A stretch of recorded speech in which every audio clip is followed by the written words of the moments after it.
মাছ হইলো, চাউলের বস্তা হইলো, কিন্তু এই সব কিছু শর্ত একটা, আজকে কিন্তু আর ভিক্ষা করা যাবে না। আপনার এই চাউল দিয়ে আপনার ছেলে খালি 1 মাস যাবে, বেশি ছাড়া কম যাবে মনে হয়। কাকা এই 1 বছর চাউল উনার কয় মাস যাবে, কতদিন যাবে 1 বছর চাউল? উনি 1 মাসের বেশি যাবে। আপনি তো একাই খান? আর একটা ছেলে আছে? আচ্ছা আচ্ছা আচ্ছা।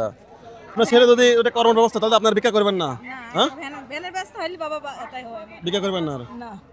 বুঝে শুনে কই আমার কোনো জায়গা বাসা নাই, সরকারি জায়গা থাকি, তাও মানুষের লাত্তি করে দিতে চাই, একটু নিজস্ব জায়গা বাসা হলে একটু ভালো হতো। যদি একটা ব্যানের ব্যবস্থা, তাহলে কারো কাছে যাবেন না? না, ছেলে কামাই করবে তখন খাবেন। বন্ধুগণ, আপনারা যদি এই ভিডিওতে কেউ চান একটা ব্যান দেখেন, এরকম একটা ছোট্ট মাসুম বাচ্চা এবং ওনার একটা ছোট ছেলে আছে যাকে দিয়ে ব্যান চালানো যাবে, উনি বলতে আমার ছেলে ব্যান, অন্যের ব্যান চালাতে পারে, যদি একটা ব্যান কেউ দিত আমি চালাতে পারতাম।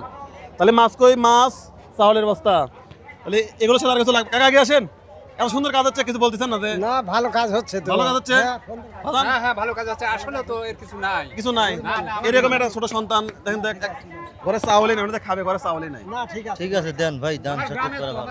আপনার গ্রামের না? আচ্ছা আচ্ছা আচ্ছা। তাহলে মাছের সাথে অনেকদিন ধরে দেখতেছি হেনেই খায়। মেলা দিন। ছোট্ট একটা বাচ্চা নিয়ে ঠিক আছে। ভালো হয়েছে, খুব ভালো হয়েছে। আপনার সাথে খালি মাছ দিলে তো হবে না, আরো কিছু দেওয়া লাগবে তো, কারণ মাছের সাথে মশলা লাগবে না। হ্যাঁ, খুশি? হ্যাঁ খুশি বাবা। এরকম খুশি কি জীবনে কেউ করছে কোনোদিন? না, না, না।